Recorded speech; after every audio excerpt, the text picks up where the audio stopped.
Reddit relationship advice. My wife cheated on me at the party while I was drunk and passed out. It was my birthday and I wanted to celebrate with all of our friends. My friend threw a big party for me. So my best friend was hosting my birthday party at his house. He was notorious for hosting parties when we were in college. My wife and I attended and we started drinking right after we got there. We were both having a good time and it felt like old times.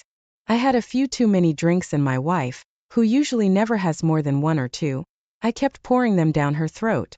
My wife then got the brilliant idea to go outside on the back porch for a cigarette. She was having trouble walking by this point, so I helped her out there. Once we were outside on the back porch, she started talking about how the party was fun and glad we came to hang out with our friend. So I started drinking again and I lost track of time. Next thing I know, she leaned over, pulled me in with her arm, kissed me. And then we just started to make out for a few minutes. I could tell my wife was getting aroused. I guess it was the alcohol. As the night goes on, we were partying, drinking, dancing, and just having a good time. As the night goes on, I noticed, even in my drunken state, that my wife is disappearing on occasion.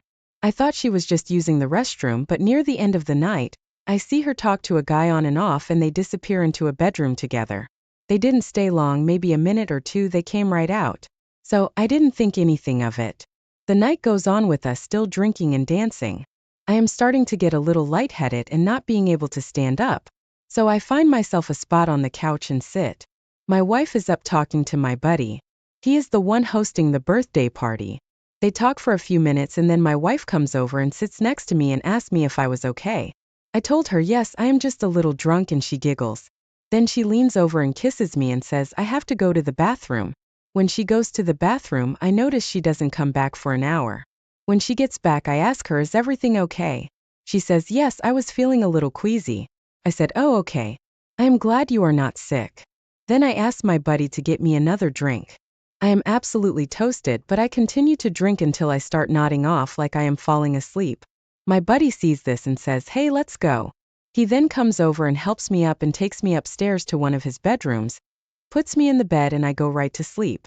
At about 3-ish a.m., I am awakened by a noise in the next bedroom.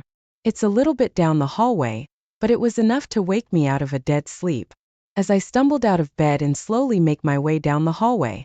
When I get to the door to look in, I couldn't believe it. My wife is having sex with some random guy I have never seen in my life. I said, what the hell? They both jump out of their skin. I said to the guy, this is my wife, get away from her. He moves away from her and goes to pick up his clothes. I just stare at my wife and say, how could you really, you are cheating on me in the same house. And I am just a few feet away from you. Wow. At that point, I go back to the room I was asleep in and gather my things. I walk to the front door, get in the car and drive home. I get home still in shock at what I saw.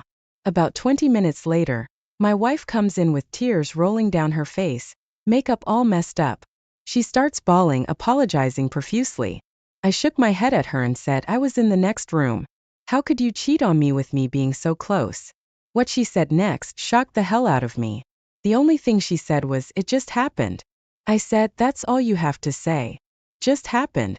I said, don't talk to me anymore.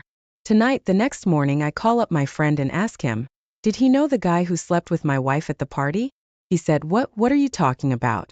I explained to him that my wife cheated on me at the party in the bedroom, down the hall from where I was sleeping. He couldn't believe it.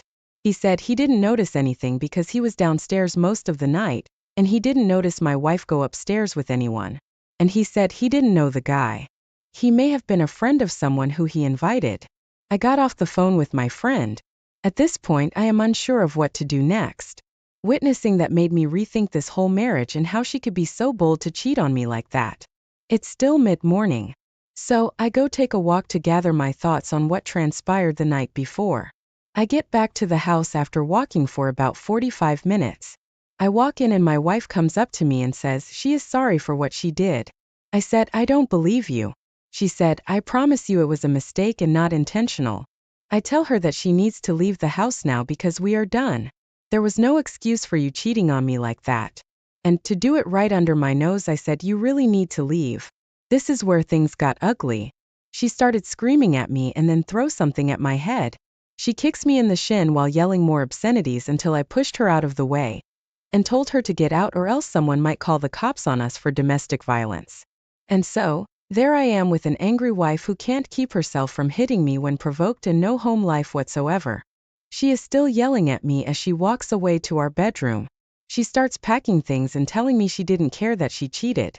I didn't say anything after she made that horrible comment. A few minutes go by, she grabs about 4 suitcases and takes them out to her car, gets in and leaves. I have no idea where she went. So, for days go by and I haven't heard from my wife. I am really not concerned because of what she did. She calls me and asks, can she come back home? I said, no, we are done. Did you think this was just a cooling off period? No, we are done. I have an appointment with an attorney this afternoon to get the divorce process started. She then pleads for me not to do that. I said it's already in motion. She hangs up the phone.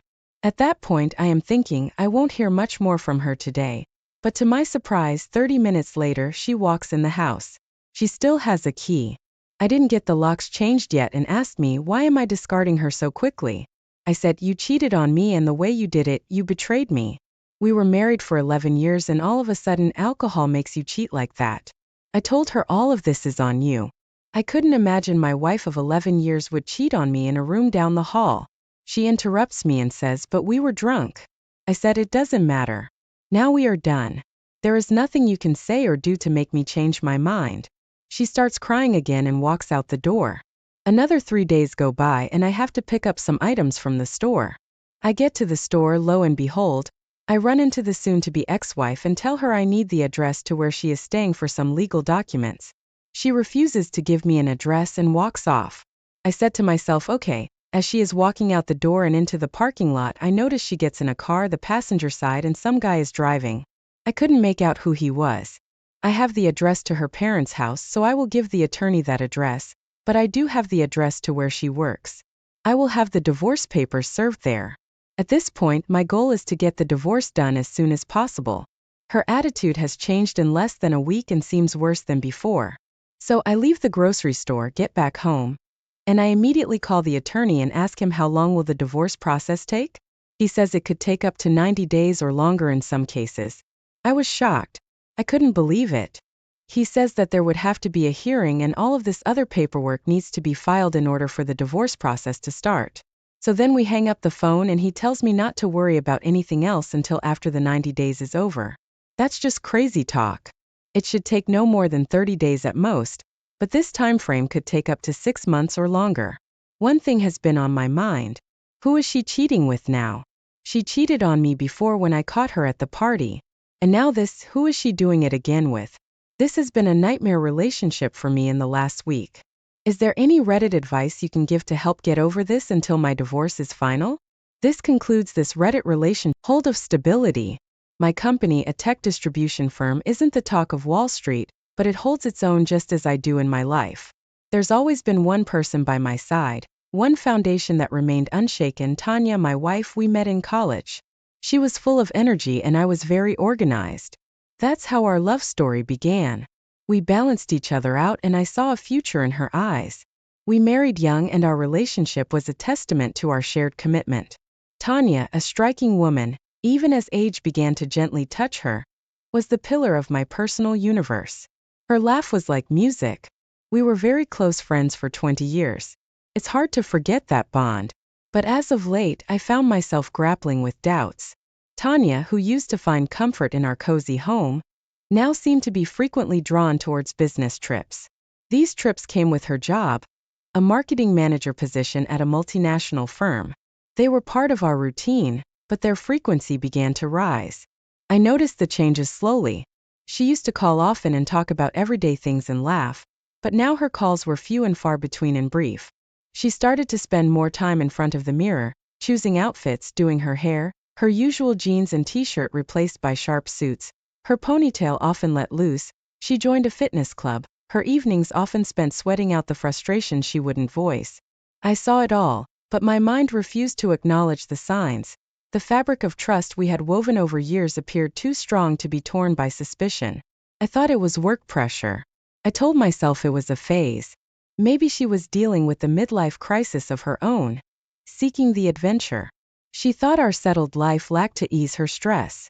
I did what I could. I took over household chores, organized surprise date nights, expensive weekend getaways, even planned a vacation to rekindle our spark. Nothing worked, not a single thing. I just figured the Tanya I married had vanished. I told myself it was just a rough patch, a phase that would pass. After all, we have been through plenty together. Ups and downs, failures and triumphs, losses and gains. This too I thought we would overcome. Well, as it seemed, the joke was on me. Well, fast forward a few weeks, Tanya's behavior changes, initially subtle, became more pronounced. She was on her phone well into the night, something she had never done. And sometimes when she was texting and she was sitting next to me, she would tilt her phone away from me. Her sudden fascination with fitness and fashion was another puzzle piece. Tanya had never been vain. Comfort had always won over style in her books. However, now she spent hours at the local gym, returning home with the glow I hadn't seen in years. New clothes started to fill her wardrobe, bold and stylish. Replacing her old comfy staples, she started experimenting with makeup, trying out looks she'd previously only scoffed at. These changes were not wrong. They were not incriminating, but they were uncharacteristic. The woman who loved to cuddle on the couch with the book was slowly disappearing, replaced by the new version of Tanya I could barely recognize. I started to get real suspicious because her behavior didn't go away. It got worse. So I was going to do some snooping to see what I could find on my own. First, I looked at our credit card statements and bank accounts. I didn't find anything out of the ordinary. I saw the usual stuff she bought her makeup from, but nothing overly expensive. And of course I checked her phone and our phone records. Nothing that was surprising considering she was on her phone quite a bit. Finding no answers from Tanya's phone and all the other places I looked, I turned to a more desperate measure, hiring a private investigator. Shortly after contacting and conferring with the private investigator, I gave him Tanya's daily routine, her hangouts and the usual time she was going to the gym. After just 10 days, the private investigator delivered his first report. Inside were photographs of Tanya with the man. I did not recognize. He was younger, clearly affluent. And from the intimate way they interacted, it was apparent they were more than just friends. This was Alex, as the investigator identified him, a high-flyer entrepreneur, someone who was evidently part of Tanya's life. Seeing their proof of her betrayal was heartbreaking. For a fleeting moment, I thought of confronting Tanya to demand an explanation for the betrayal, to ask why she chose to shatter our life together. But then an idea took root. Darker plan. I decided to let the scenario play out a little longer. Why should I expose my hand when the game was just getting interesting? So I put on a brave face, played the role of the trusting husband while the wheels of my head kept turning, devising a course of action that would serve justice in my own way. It wasn't just about Tanya anymore. It was about Alex, the man who thought he could infringe upon my life without consequences. I started collecting information about him, his business, his social life, his vulnerabilities. Every empire has its weakness. And so did Alex's. His business was thriving. Yes, but he'd made enemies. He had vices that he believed were well hidden. It all became ammunition in my hands, tools to dismantle the life he held dear. Revenge. I decided it wouldn't be swift. It would be slow, meticulous, ensuring that with each passing day, Alex would lose something: a business deal, a friend, his reputation. I was in no hurry. After all, the sweetest revenge is savored slowly. I was going to take apart his life piece by piece, just like he did mine and Tanya. Well, she'd be watching from the sidelines, just as oblivious as I was when the cheating started. She'd witnessed the ruin without ever knowing that she was the reason behind it. Oh yes, the thought of it felt satisfying. Alex was a self-proclaimed tech visionary, a smart individual who'd managed to attract a decent amount of investment for his startup. A startup, however, that was teetering on the brink of financial collapse. The company had developed a promising product, but the revenues were not meeting their expectations and the investors were getting restless. I slowly began my assault using a series of shell corporations and anonymous accounts. I started buying up Alex's company debt, a 5% here, a 10% there, never enough to raise suspicions, but always enough to slowly tip the balance of power in my favor. With every debt purchased, I was effectively buying a piece of his, gaining control over the company. He had poured his heart and soul into every bond, every bank loan, every IOU that Alex had ever signed was slowly, but surely landing in my portfolio. I wasn't just a silent partner anymore. I was a larger stakeholder in his sinking ship of a company, and the best part, Alex had no idea who was pulling the strings throughout the process. I maintained my facade at home, a loving, trusting husband, ignorant of Tanya's betrayal. The mask was beginning to fit me all too well. The smile never faltered. The conversation never waned. The plan was coming together. Alex's company was slowly becoming my puppet. I was just waiting for the right moment to start pulling the strings. Alex's startup was a house of cards waiting to be toppled over. And I held the wind in my hands, leveraging the control I had gained over his company's financial lifelines. I initiated a sequence of events that started the avalanche. I pulled strings here, nudged levers there using my business experience to orchestrate a symphony of corporate catastrophe, a questionable decision by the board, a key investor backing out an unfortunate leak of bad financial results. And soon enough, the company's stock started a free fall. Alex's tech dream was turning into a nightmare played out in the glaring light of financial news networks. The vultures of the press circled his reputation, which began to tarnish in the public eye as his failing leadership came into focus through it all. Tanya remained oblivious. She continued her secret rendezvous lost in the charm of Alex, unaware of the iceberg. Her love ship was rapidly steering towards my sweet Tanya, unaware of what was about to hit her and her lover boy as the stock of Alex's company plummeted. So did his dreams, his hopes, and most importantly, his appeal. I was setting the stage for the ultimate fall, and Tanya unknowingly was about to watch the grand spectacle with Alex's finances in disarray and his company's reputation in shambles. I decided it was time to strike the final blow. The third act of my revenge plan involved leveraging my long-standing ties with law enforcement, using them to unearth the skeleton I knew Alex had in his closet. I contacted an old friend, a veteran detective known for his tenacity in uncovering financial irregularities. A quick chat over a round of golf, a casual mention of some questionable business practices I heard about Alex's firm, and the seeds were sown. The detective, intrigued by the potential lead, initiated an investigation. I had strategically provided him with a breadcrumb trail that led him right to the bones of Alex's unscrupulous past. It turned out that Alex, in his desperation to keep his failing startup afloat, had engaged in fraudulent financial activities. The news broke on a quiet Tuesday with the same media that once lauded Alex's entrepreneurial success, now gleefully reporting his downfall. His arrest was nothing short of a spectacle. His face, now synonymous with corporate greed and deception, was paraded on every news channel. As I watched from the privacy of my home, a sense of satisfaction washed over me. Alex was a man broken, financially crippled, his reputation tarnished, and now a criminal in the eyes of the law. His world was collapsing around him, just like mine did when I discovered his affair with Tanya. Tanya, on the other hand, was just beginning to comprehend the gravity of her choices. The man she had risked our marriage for was nothing more than a fraud. But my revenge was not complete. Oh no, not yet. Tanya, now disillusioned by the whirlwind of events, was visibly shaken. Her secret love affair was out in the open. Her dream man was nothing but a sham, and she was left alone to pick up the pieces of her shattered fantasy. One evening, as Tanya sat in the quiet of our home, I decided it was time for the confrontation, the final act in this play of betrayal and revenge.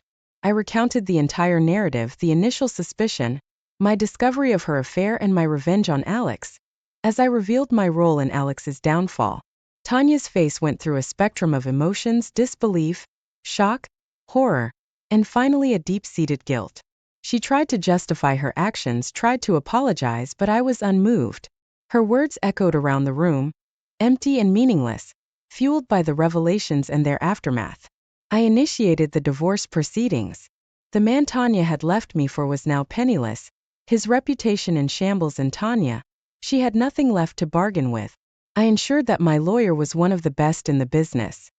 He left no stone unturned as he prepared the divorce papers, ensuring that every legal loophole was plugged and every term was in my favor. Tanya, for her part, seemed to accept the inevitable.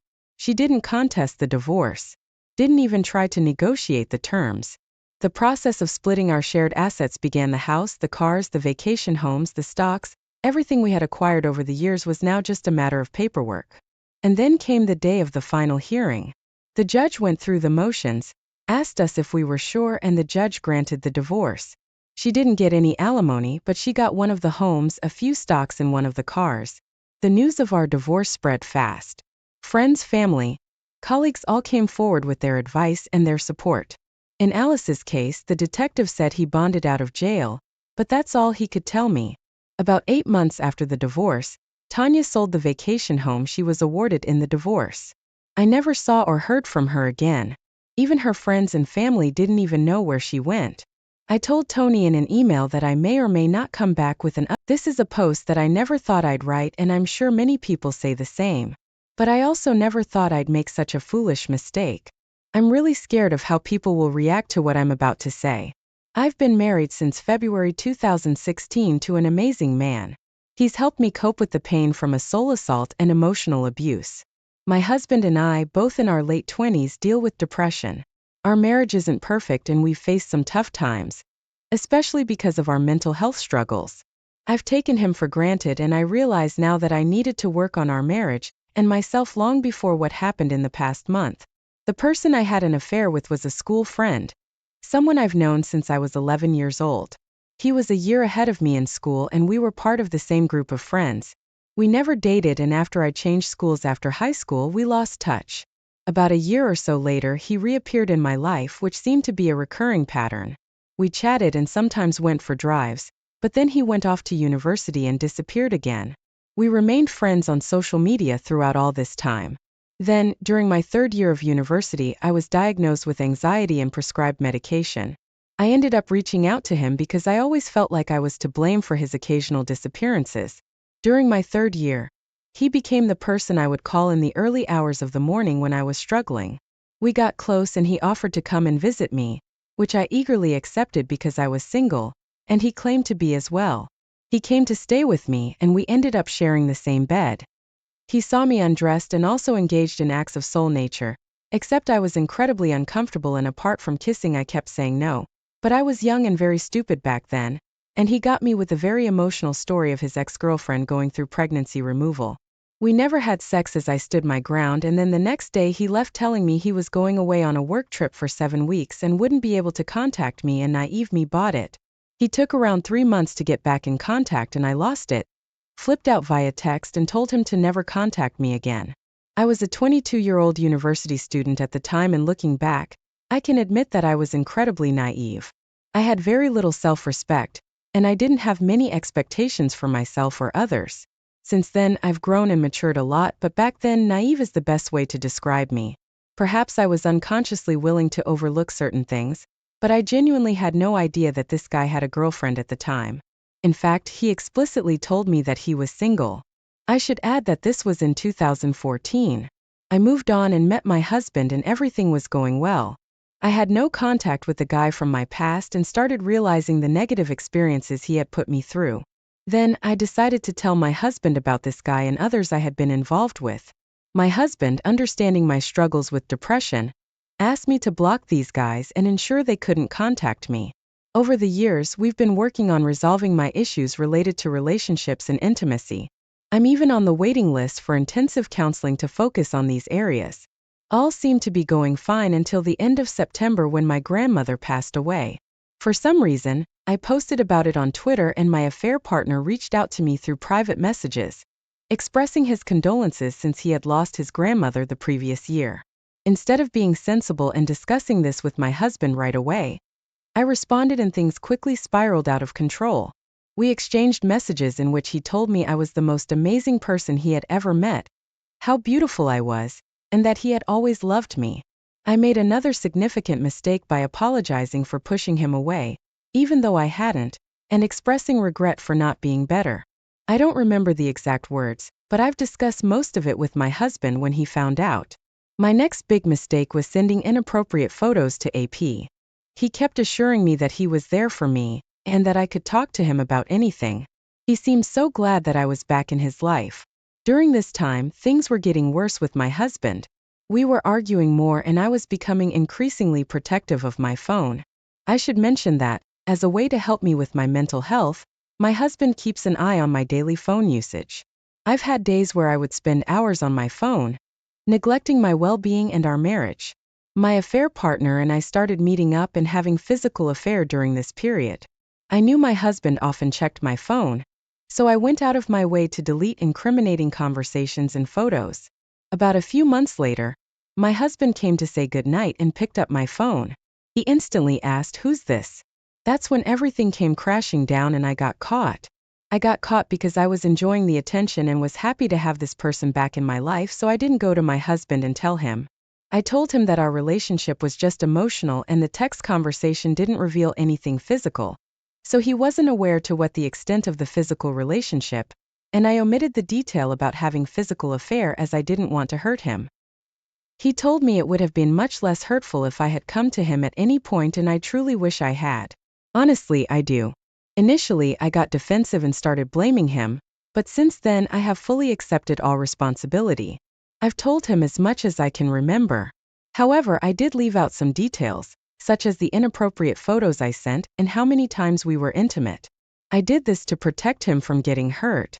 I want to be clear that I'm not trying to justify or make excuses for my actions.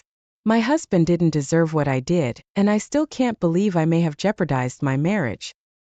He's really upset and I'm not sure if he's going to leave me. As soon as my husband found out, I took immediate action. I deleted all access to AP, cutting all ties, and removed the social media accounts he used to contact me. My husband called AP right away and AP quickly shifted blame onto me, saying it was all my fault. While I am definitely at fault, AP didn't take responsibility for his part even though his messages showed otherwise. Initially, he made my husband believe it was solely my fault. I understand that my actions have consequences and I have indeed harmed my marriage. I agree that this way of thinking needs to change, but I'm uncertain about how to stop it. I don't want to solely blame him because he didn't force me to respond and he didn't make me send those photos. Those were decisions I made on my own and I deeply regret them. I think I'm just really angry with him.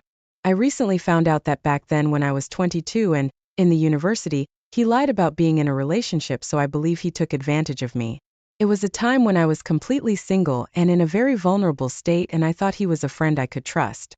I don't think I'm any different from him now, but this happened 4 years ago, before I even knew my husband, and he told me he was single. Knowing now that was all a lie doesn't surprise me at all. I was naive and it took me years to realize that he had actually manipulated me. I agree that I accepted stuff that people with higher respect and confidence wouldn't accept. Although, part of my soul abuse was a very serious case of having my drink spiked, which is a 17 to 18-year-old I didn't know to look out for, so yes, I am angry at myself, angry that I let myself be used and put into dangerous situations that still hurt me and impact my marriage. As for the second time I slept with him, I was married to my husband. Absolutely, I am the sole party responsible, and you're right, nowhere in the vows didn't say that, and it makes me feel sick that I caved at that and that I gave him the opportunity. I should have mentioned earlier that my affair partner has a girlfriend whom he lives with. My affair partner really went to great lengths to hide everything. He blocked my husband on social media and took it a step further by taking his girlfriend's phone to block both my husband and me. The poor girl had absolutely no idea about any of this, and she might still not know if my husband hadn't taken action. My husband contacted my affair partner and told him that he knew who his partner was, and that he had until the next day to tell her about it because she deserved to know. My affair partner tried to handle it on his own terms, but my husband essentially forced him to break the news to his partner, which was heartbreaking. She thanked my husband for making my affair partner tell her, and he also admitted that he had stolen her phone. This is when I learned something that has made me even angrier. My affair partner had been in a 6-year relationship with this girl the entire time. Yes, when he came to see me, he wasn't single. I can't believe that this guy messed me around all these years. Is it okay for me to feel angry and upset about this? I'm deeply in love with my husband and I will forever be sorry for what I've done. Right now it feels like our marriage is on shaky ground because he feels betrayed by my actions. However, we are still living together in the same house and I hold on to hope that we can work through this. I've committed to improving myself and working on my mental health. Every day is a struggle as there are moments when he's loving and affectionate, but then he breaks down. We've thought about trying marriage counseling, but he's unsure if it can help us rebuild the trust he had for me. I feel devastated by what I've done to him, and I'm terrified that he might realize he can't move past this. I also feel a strong sense of self-hatred and I constantly blame myself for what I've done. There shouldn't have been a reason for me to be angry at him, but I find myself snapping at him because he's afraid I might revert to my past behavior. The other day, I got upset with him because he mentioned that he believed there was more to the story than I was telling him. I realize that I tend to get snappy and defensive, and it's not just a reaction to being called out. It's something I've struggled with for a long time. Sometimes, yes, I still feel sorry for myself. I am genuinely remorseful and I am deeply sorry for what I did to my husband. I understand that it will take time to earn back his trust, so I've given him my phone and password. He wants me to share information that I've deleted, but there's nothing to recover because it has already been deleted. Pushing for it wouldn't help resolve anything. My husband believes that my emotional outbursts can be a bit childish, but it's mainly because I'm incredibly frustrated with the slow progress we're making. We haven't had a child together, so in a way, if our relationship doesn't work out, at least no child gets hurt. I really dislike being questioned and nobody wants to be seen as the one causing harm. Communication has never been my strong suit, and I acknowledge that my betrayed husband hasn't been very patient with me so far. Often, I find myself formulating a response instead of genuinely listening to what he's trying to convey. I've said many hurtful things to him that I don't even remember saying. I've shouted a lot and refused to stop even when he told me he was triggered by our conversations. I've also wrongly blamed him for the affair, arguing that it could have been worse, and I've even accused him of never caring about me. I've said similar things in the past during my moments of depression, and it always takes time to repair the damage. But now we're dealing with the added complication of my affair, which has eroded my husband's trust in me. He feels that my words and actions last night and most of today have undone some of the progress I had made in rebuilding our relationship. I'm truly disappointed in myself for letting my anger and frustration get the best of me, especially when my husband was having a tough day. As the one who had the affair, I know it's my responsibility to be the healer, not the one causing conflicts at 3 a.m.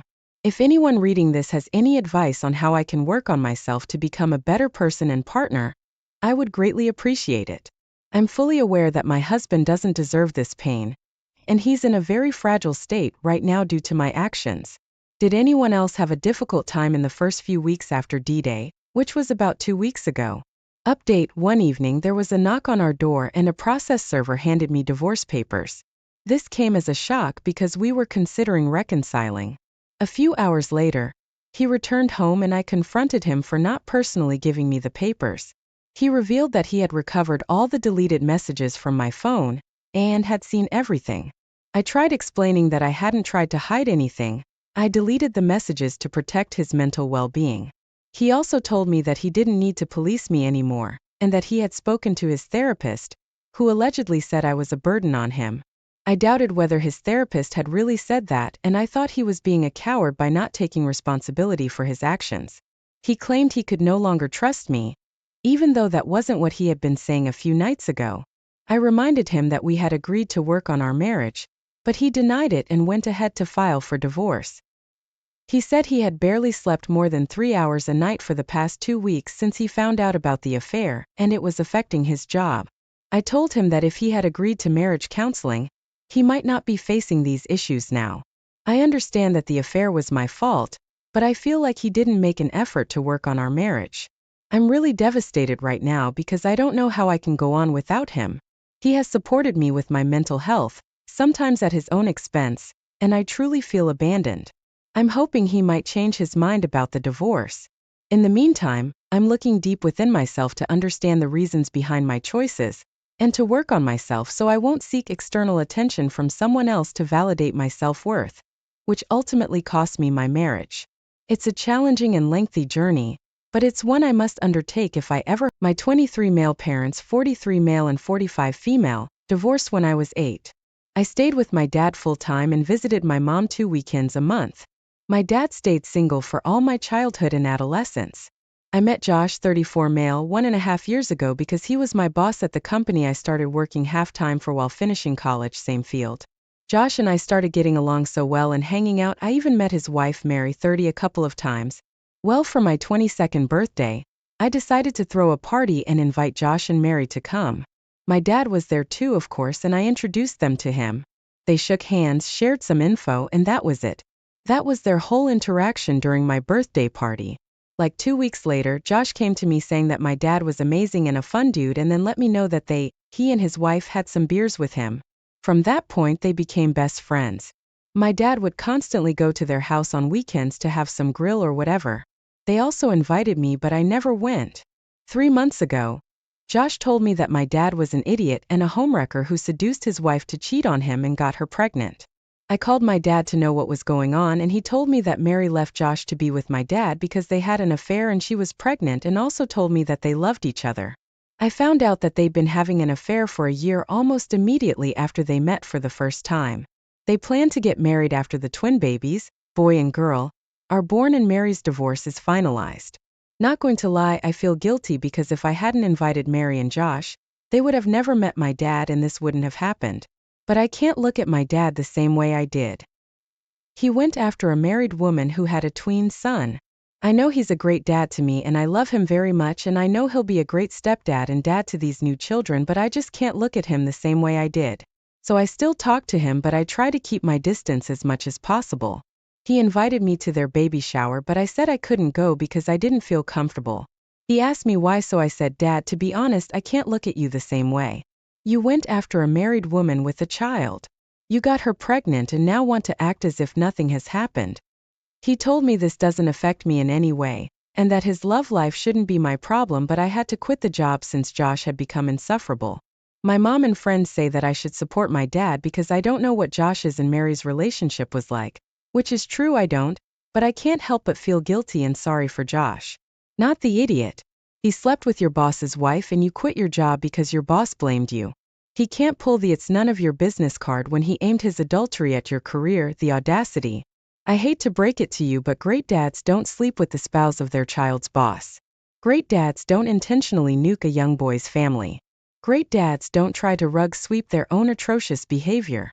Unfortunately, he has not been a great dad as of late. Boy, your mom and her friends are wrong. It doesn't matter what Josh and Mary's marriage was like. What matters is that your dad slept with a married woman, got her pregnant, caused a family to crumble, and screwed you out of a job. Probably would have happened with someone else.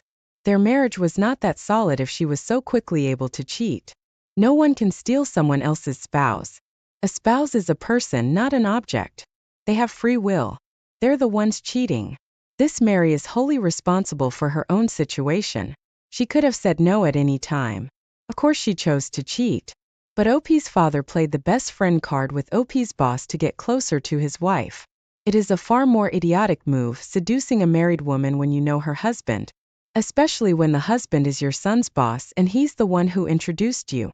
I understand why OP has lost respect for his father. If I were in your shoes, I would never have anything to do with my dad again. That is an awkward position to put you in. And it's not fair to you that he used your birthday party to pick up on another man's wife.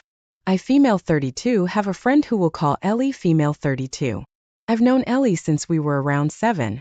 Our mothers are good friends. Ellie has had a very, very privileged life. Her dad is a lawyer, and her mom is a dentist. So, as you can imagine, Ellie had many more luxuries and opportunities than your average person.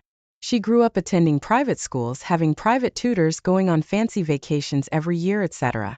I won't go into too much detail, but I didn't have a life like Ellie's. Ellie never had to get a job until she went into residency in medical school when she was 26. When we finished high school at 18, Ellie initially went to business school for 2 years before dropping out, then pursuing medical school. Her parents paid her tuition and living expenses, so Ellie never struggled financially and never had to worry about money. Plus, her mother got Ellie volunteering opportunities so she could get references on her medical school applications. Ellie is now a qualified pediatrician. I'm glad she was able to find a career path she enjoys, and I'm proud of her for finishing school. I know medical school is no walk in the park. I'm a veterinarian. A few weeks ago we went to a town event, and we bumped into some of my old friends from high school. We chatted for a few minutes, and one of them proudly mentioned she had finished nursing school. When we went to my house afterward, Ellie made a very rude comment about my old friend, saying I bet she was just too dumb to go to medical school, and went on about how great she is. I told Ellie that what she said was rude and uncalled for. Ellie said it was the truth. I snapped and told Ellie, "You only became a doctor by getting handouts. You don't get to make comments about other people." Ellie started yelling at me and telling her that I was a jerk for undermining her hard work, and that she still had to work for where she was now. I told her that I knew she still had to work hard, but most people don't have parents who can pay all their tuition and living expenses, and she had it easier. Ellie called me a jerk again and said that I was ignorant and that she still had to work hard. Not the idiot. Many people aren't intelligent enough for medical school, but can only dream of becoming doctors due to classes barriers in place. Many medical schools have rules against students having jobs during their studies. Ellie sounds naive and sheltered. Her comment was insulting and unnecessary. Nurses are essential for medical establishments to function. Ellie's looking down on a profession that medical facilities need to work. She makes doctors look bad. Unfortunately, when it comes to higher education, intelligence and hard work frequently aren't enough. So, her comment isn't even true. Ellie had to work hard at medical school. Ellie did not have to work hard in life. Ain't when people don't acknowledge their privilege. Her comment was very nasty and uncalled for. So, good on you for calling her out. I keep getting into an argument with my wife and it keeps getting worse. We are due to have our first child, our first together. She has 3 older children that live with us later this month. I bought tickets for a concert approximately 3 weeks after her delivery date, if we make it that far. And she keeps accusing me of not caring for wanting to go to it, saying she can't believe I care more about a concert than our daughter. And how could I want to leave her? I told her that one night out shouldn't be that big of a deal. I'm already using 6 weeks of paid time off I've accumulated at my job to be there when the baby's born, to be around full time. And one night away for a few hours shouldn't be that big of a deal. To be fair, there are also a few football games my family has season tickets to that I said I'd still like to go to, but not all of them. But getting away for a while would probably be good to refocus with the stress of a new baby. In that same vein, I've kept telling her that I can take care of the baby so she can get out from time to time if it's an hour or an afternoon. And before this became a problem, I also bought her tickets for a concert about 2 weeks after the one I'm going to. So about 5 weeks after delivery, where I purchased her sit-down seats to attend because it's one of her favorite artists. I told her I'd take care of the baby for the night and she could go with her mom and enjoy the concert.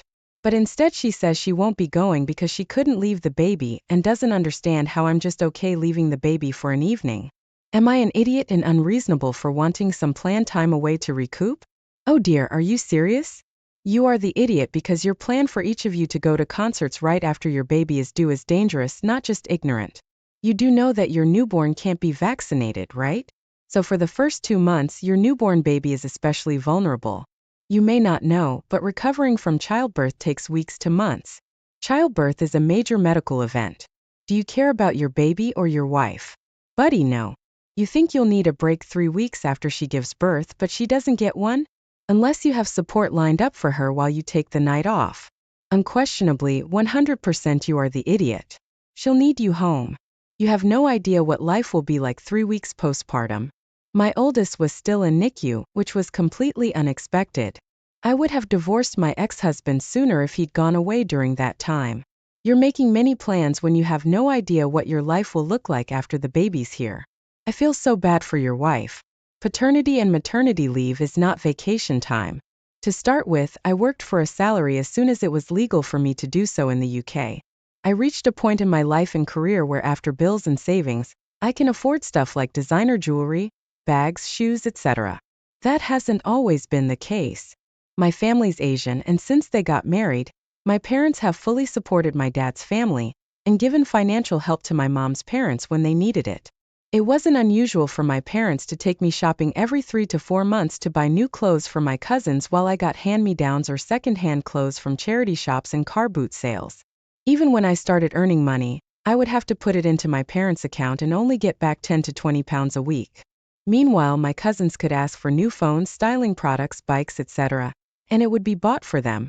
So, while as a household we were probably making enough income to count as middle class, we were ourselves living frugally. This continued well into when I began uni. Around that time, however, my uncle's wife started making comments about my parents paying for their kids' university fees, weddings, and them inheriting the house they lived in, which is jointly owned by my parents and has been willed to me. That was the wake-up call they needed to realize that they were going beyond just helping out their family in need but were actually funding their lifestyle while effectively depriving themselves. After I paid off my student loans and had enough saved for a deposit on a property, I realized I had enough to treat myself, so I started to buy some of the mentioned designer goods. I guess my cousins saw stuff on my IG and started messaging me, along with their mother, to harass me. saying that they had been forced to get jobs while I'm just splashing my cash on things I don't need. I can indeed send them money, but I want to have nice things for myself for once. Does that make me the idiot? Not the idiot. You might want to pass all these messages to your parents with the caption, "Now they want me to send them all my money too. They are parasites."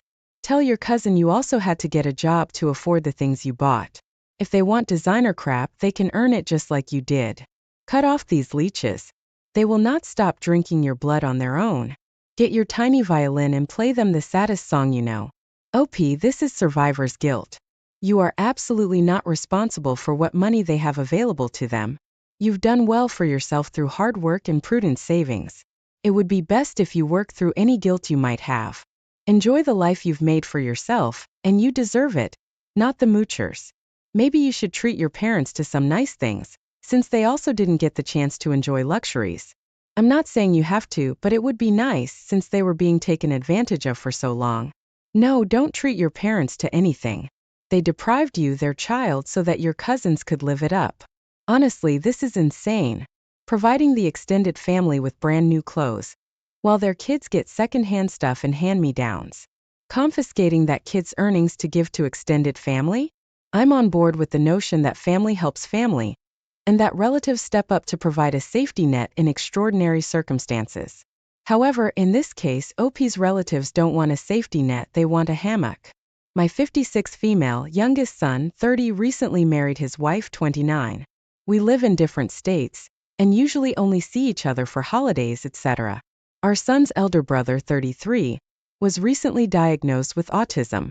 While our younger son, and now wife, daughter-in-law were still dating, he brought her home to us so we could meet her. She's always been a little off. She's shy and awkward, and prefers doing stuff on a computer to being outdoors. My husband and I are very outdoorsy and live a very active life, so I guess we clashed a bit there. She's always been nice, and in the beginning, she participated in many of our activities, even if she wasn't great at them. After his diagnosis, she comforted our elder son, which was a hard blow for all of us. She said she also felt awkward and weird at times, and that it was okay to be different. I suspected maybe she meant this as a way of telling us that she was on the spectrum too. About 2 years ago, they had their first kid. They had some issues conceiving and lost a baby before having their daughter. She's a great kid and we love her so much. However, since their daughter was born, my daughter-in-laws become even more awkward around us. We invited them over to celebrate the 4th of July. Daughter-in-law was tired and didn't participate in any outdoor activities, but instead insisted on working on the computer, while our son was the one playing with his daughter outdoors. I asked her what was she doing in front of the screen all the time, and she told me she was just catching up on work. This just seemed off to me because why wouldn't she want to play outside with her husband and kid? So my husband and I spoke privately about our worries that she's not participating in her daughter's childhood, and leaving it all to her husband. We both agreed that we should talk to her about it. After dinner, yes, drinks were involved. I went away to do the dishes and heard raised voices. When I returned to the table, daughter-in-law was crying as my husband told her off quite sharply. He said some things that might have been a bit harsh but nothing untrue. She stormed off crying instead of discussing the issue further. I followed her to try and discuss the situation, and told her we were just worried about her, them as a couple, and their daughter. This was when I told her I thought she should seek help or counseling for autism, as I figured that was why she was struggling with motherhood. She was highly offended, and told me that she was not autistic, but suffering from PPD. They packed their bags and left in a hurry. Later we saw that she had unfriended my husband and me on Facebook, and blocked us from messaging her. They haven't spoken a word to us since. Our son is apparently furious, according to his brother. We can't reach out to explain our side of things now that we're both blocked. Both of us meant well, and it came from a place of worry for our grandchild. Am I the idiot? Let me drop a bug in your ear. This woman finds you and your husband just about as obnoxious as the rest of us on this thread. She forces herself to attend family functions, so her husband can see his parents, and you and your husband can spend time with your grandchild. That's why she gets on her computer and works, to spare herself the unpleasantness of spending time with you. I'll read between the lines. Your husband had a few drinks, and decided to harass your daughter-in-law. You didn't mind because you agreed with what he said. I don't think your son will give your husband another chance to play tipsy narc with her, or you another opportunity to go right behind him, tearing her down some more. Good for them. You are the idiot in every conceivable way. Your son and daughter-in-law have gone no contact. No contact means just that, no contact. You're a busybody, and your husband made your son's wife cry. Actions have consequences. Your actions cut you off from your son and grandchild. How are you surprised that this is the outcome? Good luck with never seeing you. Hey folks, welcome back to my channel Relationship Haven. My name is Gary, and I hope you're having a fantastic day or evening wherever you are. In today's story, OP found out his wife had been cheating on him with her ex after OP discovered she had been taking Uber rides to meet with him. OP then gave her a surprise call when she was there, and told her he knew what was going on. Now she's moved out and is broke as a joke. In today's second story, OP found out that his wife is having an emotional affair after his dog showed him her Apple Watch that revealed shocking texts. Let's get into today's stories. A little backstory first. When I first met my soon-to-be ex-wife, she had mentioned her ex multiple times. The first date we ever went on had a moment where she got a call from him, and he was demanding that she pay her half the phone bill or he'd cut her off. She always told me stories about how he treated her. He was a severe alcoholic who barely kept a job and would beat her regularly. One time he burnt her with the cigarettes which left marks. Fast forward, we got married. And I still remember how good it felt holding her hand and putting that ring on her finger. I did everything for her. She couldn't drive, so I would always pick her up from work. And on the days I was off, I would take her to work as well. She often asked me to give her money for weed, which I did as well as for cigarettes. On the day we got married, I took her off his phone plan and put her on mine. I paid for everything including gas, rent, Wi-Fi, and the phone bill. I even drove her from Virginia to New York so that she could see her family. I was doing my best to get her to become a responsible person and get her back on track. She thought she had $2,000 in student loans, but later on we both found out that because she had put them off for so long, it turned into $22,000. I told her that when the time came, I would help her with that. A few days before her birthday in December, I noticed she was trying to hide a texting app from me. She then texted me and asked me to take her to the ER where she was diagnosed with the flu. That night, while she was in a drug-induced sleep, I took her phone and looked through it, then saw a text to her ex. Things about how much she missed him and that they wanted to meet up again. I went into a rage, and for the first time in our entire relationship, I raised my voice at her the morning after before I went to work. She promised that it didn't mean anything, then apologized for hiding it, and swore she was done with him once and for all. I was stupid to believe that, but we reconciled and went on. A few days later, I was still feeling bad for doubting her and drove her around to get things done before her birthday, such as paying for her nails and hair. I checked my bank app and noticed that on her account, she had 2 Uber charges as well as a charge at a 7-Eleven near her ex's place. I asked her what they were for, and she immediately got defensive. She mentioned how they were for a friend of hers that she helped get home. I was again stupid to believe her, but a little more wary, and asked her to look me in the eyes and promise me that she hadn't gone over to his place. She swore that she didn't. I asked her later that day if she could show me her Uber history, and she got even more defensive, accusing me of being paranoid just like her ex was. I then looked into it and discovered from her Uber history that she in fact did go over to his place. I confronted her with the knowledge I had of what she did, but was being as calm as I could. She instead went into a fit of rage and demanded to know why I went into her history, and that she wanted a divorce. We ended up not talking at all for a week or so, and eventually she swore to me that nothing happened when she went over to his place. Between then and last week, everything was fine between us, although I had noticed that she was friends with him on Facebook for a brief period. However, I remember that one day when I asked to look at her blocked list when I had parked my car, she got out of the car, then went behind the car and then came back in. I can't believe that she thought I was stupid enough to fall for that. After that incident happened, I enabled parental controls on my phone account and added a tracker so that I could see where she was every day. She didn't know about it because she was always making comments about how she didn't like anyone tracking her location, just like her ex used to do. After I got off from a 24-hour shift between Friday and Saturday, I texted her asking what was up and went home. She wasn't responding to any of my texts, so I checked the tracker and noticed that she was at her ex's place. I immediately jumped out of my bed and frantically found my clothes to head over there and bait her into coming out. She said she went out the night previously with a friend and was staying over at her friend's place. I was leaning against a tree outside his apartment and then called her, telling her she needs to come home now so I can spend the day with her to make up for working 24 hours on Valentine's Day. The first thing that happened was that I yelled, "Staying over at a friend's place, huh?" And she screamed, knowing that she had been caught. She asked me for a ride home, swearing that nothing happened and that she just wanted to see him. I told her I wanted the keys to her apartment and her ring immediately. She had until Thursday to give me back her phone that I had paid for. Later on, she finally admitted that things did happen when she went to his place. She told me she cheated on me because she wasn't sexually attracted to me anymore, and mentioned how he does things to her body that she can't even explain. She then had the nerve to make a comment about how she liked that I cared for her and held her hand all the time. Her ex also later sent me a message on Facebook that said, "LOL, that was it. Our lives are pretty much almost entirely separate now."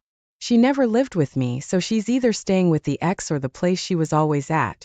I have the phone back and I'm working on removing myself from her bank account. I can track her spending still, and even though she got paid $600, she's already overdrawn the money mostly on Uber rides to go to work and probably on weed. I just don't know how to feel about this anymore. I was going to be the person to save her from herself. I did everything I could for her. I always tried to get her to be a better person and never raised my voice. She always told me I was a better person than her ex was. I don't have any feelings for her anymore. And if she ever asks to come back, I will definitely say no. All I want is that 3 a.m. call where she's drunk and begging me to let her come back after realizing she's messed up her life. But you've got to get yourself together, man. After reading this, you come off to me as a very passive individual. You let your wife fully take advantage of you. She basically used you as an ATM machine and then had some fun with her ex while she was at it. I'm sorry for what happened to you, OP, but to be honest with you, you gave her way too many chances, which was obviously going to backfire. I'm glad you finally came to your senses at the end, but you need to learn how to stand your ground much sooner, and not allow someone to walk all over you like your wife did. I hope you are able to heal from the situation, and continue to better yourself as a person. Now let's get into today's second story. I recently wrote a post on our divorce about how my new dog had serendipitously given me some information about my wife's emotional affair. I had been suspecting that something was up for a while, and when she gaslighted me and suddenly threw me to the side, I felt something amongst the sea of confusion, pain, sadness and doubt was suspicion. I don't like to admit it, but it has always been my goal to reconcile with my wayward spouse, to give her space and respect and privacy. But today I broke that. I saw a message from a number I did not recognize, and its preview was too hard to ignore. Now for the story. We recently got a puppy. We, as in my immediate family, my wife and I moved in with my parents as she suggested we could live there and save money for us. It was a good idea and very forward-thinking on her part. I really didn't want to move, but I did it because she was my teammate and I felt like I could overcome it with her by my side.